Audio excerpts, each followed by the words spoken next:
নমস্কার, আসসালামু আলাইকুম। হ্যালো গাইস, আশা করি আপনারা সবাই ভালো আছেন। ইনশাল্লাহ আমি খুব ভালো আছি। তো আজকে সকালবেলা ফেসবুকে একটা পোস্ট দেখলাম। একটা মেয়ে ফেসবুকে একটা পোস্ট করেছিল যে আমার জীবনটা ধনে পাতা হয়ে গেল। তো আমি সেই মেয়েটাকে বলতে চাই, মেয়েটার পোস্ট ছিল এরকম, 10 বছরের প্রেমে আমার জীবনটা ধনে পাতা হয়ে গেল। তো আমি সেই মেয়েটাকে বলতে চাই, 10 বছরে কটা দিন হয় তুমি জানো? আচ্ছা, প্রেম মানে তুমি কি আদৌ বোঝো? মুখে যা আসে যা তা বললে হয় না, ভাবতে লাগবে আগে প্রেম মানেটা কি। আচ্ছা, তুমি জানো 10 বছরে কটা দিন হয়? 10 বছর টোটাল 3652টা দিন হয়। 10 বছর কটা দিন হয় জানো তুমি? 52,58,880 মিনিট হয় টোটাল। মানলাম 3652 দিনের মধ্যে তোমাকে 52টা দিন কষ্ট দিয়েছে, বাকি 3600টা দিন তোমাকে ভালোবাসা দিয়েছে। মানলাম 52,58,880 মিনিটের পরিবর্তে তোমাকে 58,000 ছেড়ে দিলাম আমি, 58,880 মিনিট তোমাকে কষ্ট দিয়েছে, তোমাকে কাঁদিয়েছে, কিন্তু 52,00,000 মিনিট তোমাকে ভালোবাসা দিয়েছে। সে তার ভালোবাসার গুরুত্ব দিতে শেখো, তার ভালোবাসার কদর করতে শেখো। একটা কথা আছে, একটা মেয়ের হাতে একটা ছেলের জীবনের চাবিকাঠি থাকে। একটা মেয়ে ইচ্ছে করলে একটা ছেলেকে বরবাদ করে দিতে পারে, একটা মেয়ে ইচ্ছে করলে একটা ছেলেকে ভালো রাস্তায় নিয়ে আসতে পারে। আচ্ছা, তুমি জানো ভালোবাসা মানেটা কি? জানো না, জানলে এগুলো পোস্ট করতে না। তুমিও যদি তাকে সত্যিকারে ভালোবাসতে, তাহলে তুমি কবে তোমাকে একটা দিন থাপ্পড় মারছে, কবে তোমাকে একটা দিন গালি দিয়েছে, সেগুলো নিয়ে পড়ে থাকতে না। 10 বছরের মধ্যে এতগুলো দিনের মধ্যে একটা দিন তোমাকে কাঁদিয়েছে, একটা দিন তোমাকে কষ্ট দিয়েছে, তার জন্য তুমি একটা ছেলের লাইফ এভাবে বরবাদ করতে পারো না। তুমি কোনোদিনও পারো না। তোমার সেই অধিকারটা নেই তোমার। আচ্ছা, কি ভাবছো তুমি? নাম্বার ব্লক করলে কি সব কিছু ভুলে থাকা যায়?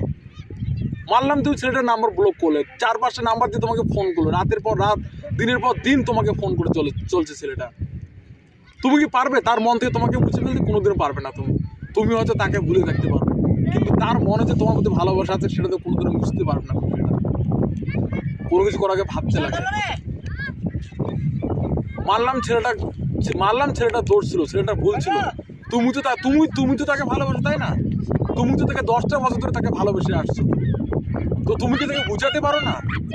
মানলাম 10 বছরের মধ্যে তোমাকে 1 মাস 2 মাস কাঁদিয়েছে, কিন্তু বাকি দিনগুলো তো তোমাকে ভালোবাসা দিয়েছে। তার ভালোবাসার কাছে তার গালিটাই কি সব থেকে বেশি? তার রাগটাই কি সব থেকে তোমার কাছে বেশি? তার ভালোবাসার কি কোনো মূল্য নেই তোমার কাছে? একটা তোমাকেও বুঝতে লাগবে, একটা রিলেশন যখন এতদূর নিয়ে আসছো তুমি, তখন সামান্য একটা কথার জন্য এইভাবে রাগ করে জেদ করে থাকাটা ঠিক না। এটা তোমাকেও বুঝতে লাগবে এটা। আচ্ছা, তুমি কি তাকে সত্যি সত্যি ভালোবাসতে 10টা বছর? যদি সত্যি ভালোবাসতে তাহলে তোমার লাইফটা ধনে পাতা হতো না। তুমি যদি তাকে সত্যিকার ভালোবেসে থাকো, তাহলে তুমি তাকে গিয়ে বুঝাও, তাকে বুঝাও। 10 বছরে 10টা দিন তাকে বুঝাও, তুমি একটা দিন বুঝাও, 2টা দিন বুঝাও। তুমি কেন নিজেকে হার মেনে নিচ্ছ? তাকে বুঝাও, তাকে বলো যে তোমার এইভাবে বলা ঠিক হয়নি, তোমার এইভাবে আমাকে গালি দেওয়া ঠিক হয়নি, তোমার এইভাবে মারাটা আমাকে ঠিক হয়নি না। তোমাকে তার কোনো চাহিদার জন্য তোমাকে কোনো কারণে ফোর্স করছে, তুমি তাকে বুঝাও, তার দোষটা, তার ভুলটা তুমি তাকে তুলে ধরো। আমি বলছি না যে একটা মেয়ে খারাপ বা একটা ছেলে খারাপ, বাট তোমার এইরকম পোস্ট আমার একদম ভালো লাগেনি। আমার এইভাবে বলা তোমার ঠিক হয়নি। তোমার তাকে বুঝাতে লাগবে। তোমার ভালোবাসা মানে কি? এতদিন থেকে ভালোবেসে আসলে আর তুমি তাকে বুঝাতে পারবে না? তুমি তাকে কীরকম তাকে ভালোবাসো তুমি? একটা কথা কি জানো? সবাইকে ভালোবাসো, সবার সাথে প্রেম করো, কিন্তু কারো মায়ায় পড়ো না।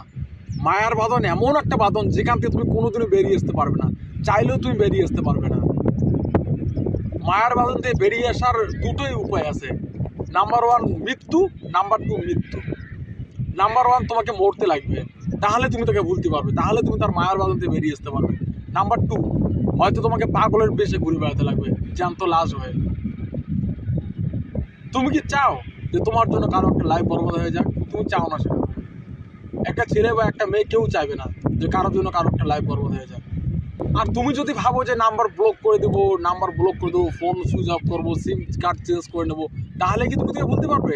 হ্যাঁ, পারবে তুমি, কারণ তোমার লাইফটা ধনে পাতা হয়ে গেছে, তোমার লাইফে তো কিছুই নেই। বাট সে কি তোমাকে বলতে পারবে? তুমি কি তার হৃদয় থেকে তোমার নামটি মুছে ফেলতে পারবে? কোনোদিনও পারবে না, তুমি কোনোদিনও পারবে না তোমার ভালোবাসা ওর মন থেকে মুছে ফেলতে। তাই আমি সবাইকে একটা কথা বলবো, কথা নিজেদের মধ্যে কথা বলে নাও, নিজেদের মধ্যে আলোচনা করে নাও, সেটাই সব থেকে বেটার হবে। ভালোবাসা মানে কি? ভালোবাসা মানে একে অপরের পাশে থাকা, একে অপরের সুখে দুঃখে পাশে থাকা। ভালোবাসা মানে এটা না যে বিয়ে করলে ভালোবাসা হয়, বিয়ে করলে ভালোবাসা হয় না। একে অপরকে রেসপেক্ট করতে লাগবে, একে অপরকে সম্মান করতে লাগবে, তবেই তো ভালোবাসা। একে অপরকে বুঝতে লাগবে, জানতে লাগবে। আর 10টা বছর তোমার রিলেশন, আশা করি তুমি তাকে ভালো করে বুঝতে পারছো। নিশ্চয়ই সে তোমার এতটা খেয়াল করে, তোমার এতটা কেয়ার করে, যার ভালোবাসা তোমার কাছে একটা বিরক্তকর বোঝা মনে হচ্ছে আজকে তোমার কাছে। এইরকম সোচ তোমার মাথা থেকে মুছে ফেলতে লাগবে, তোমাকে বেরিয়ে আসতে লাগবে, তোমাকে অন্ধমোহ থেকে বেরিয়ে আসতে লাগবে, তোমাকে বুঝতে লাগবে। আমি আগেই বলছি, 10টা বছর 3652টা দিন, তার মধ্যে 52টা দিন তোমাকে কাঁদিয়েছে, 52টা দিন তোমাকে কাঁদিয়েছে, কিন্তু বাকি 3600টা দিন তোমাকে যে ভালোবাসা দিয়েছে, সেই ভালোবাসার খাতির তুমি ফিরে আসো। তুমি থেকে বুঝাও, তুমি থেকে বুঝাও, তুমি সব পারবে। একটা মেয়ে সব কিছু পারে। আমি শুরুতেই বলছি, একটা মেয়ে চাইলে একটা ছেলের লাইফ করতে পারে, একটা ছেলেকে বরবাদ করে দিতে পারে। এগুলো ঠিক না এগুলা। আর হ্যাঁ, সরি, আমার কথা যদি তোমার খারাপ লাগে, সরি। আমি সমস্ত মেয়েদেরকে বলছি, আপনারা কেউ মাইন্ড করবেন না। আমি সমস্ত ছেলেদেরকে বলছি, আপনারা কেউ খারাপভাবে এটা মেনে নেবেন না। তো নিজেদের মধ্যে ঠিক রাখুন, নিজেরাই নিজেদের একটা ফয়সালা করে নিন। কারণ মায়ার বাঁধন থেকে বেরিয়ে আসা খুবই মুশকিল, খুবই মুশকিল, কেউ পারে না এটা। অবশ্যই পাশে থাকবেন, ভিডিওতে অবশ্যই সাপোর্ট করবেন। দেখা হবে পরের ভিডিও।